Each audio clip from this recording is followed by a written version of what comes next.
Hey, did you know that every numbered tarot card or pip card all connects back to a major arcana card, all because of the Decans of the Zodiac? Pretty cool, right? So the Nine of Pentacles and the Four of Wands each have their particular set of connections that you can use if you wanted to go deeper into the meaning of your cards in relation to other cards. It's one of those cool things in the tarot that you can just get like a pretty deep with, right? Make more connections. Yeah, so all you really got to do is figure out, the decan of it, and you'll get some more information from the cards. So why don't we do that? Okay, here we go. So we've got it all written out. So we got the Four of Wands, creation. We've got Venus in there in Aries.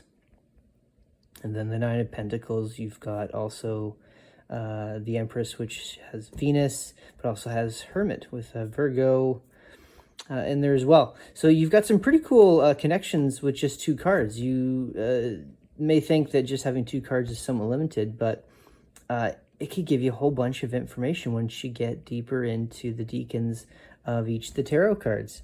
And once we bring out the majors that are connected here, we can get a little bit more from them if we want to.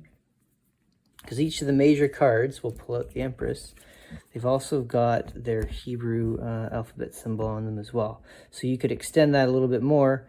And it kind of makes sense of these pip cards, like your number cards, right? When you've got the meaning of the card, its meaning kind of adds up because it's derived from these two bits here, right? The Empress and the Emperor. So when they're combined, you've got creation. So the Empress wants to create abundance. The Emperor uses the self to animate in the physical world. So that is about as creative as you can really get. So the Four of Wands really is a very powerful card that connects to the idea of creation.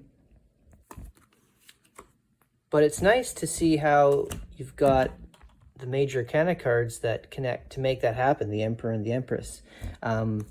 A nice sequence, but also your ruling pair, right? The divine feminine and the divine masculine here are the two cards that would ultimately be responsible for creation, as in creating a child, maybe, right? In that literal way. So it's pretty neat. And then you get into other connections here. We also see that the Nine of Pentacles is related to growth, but it's got the Venus energy in there, right? Which connects to the Empress, but also has the Hermit in there. You're dealing with like Virgo's like logical energy. So it's growth, but it's like, say, planned growth, like you are harvesting something, but because you planted it, that took a lot of effort, took a lot of probably logic in that way, right? Planning things out, figuring out how it's going to grow, making it grow, and there you have it, right? So you've got a nice mixture of energies from your major cards to give you something a little bit more depth in your tarot readings when just, say, the number cards come up. And as we can see here, it's very obvious that both the Four of the Wands and the Nine of Pentacles, they have a direct relationship through the energy of the Empress card, through the planetary energy of Venus.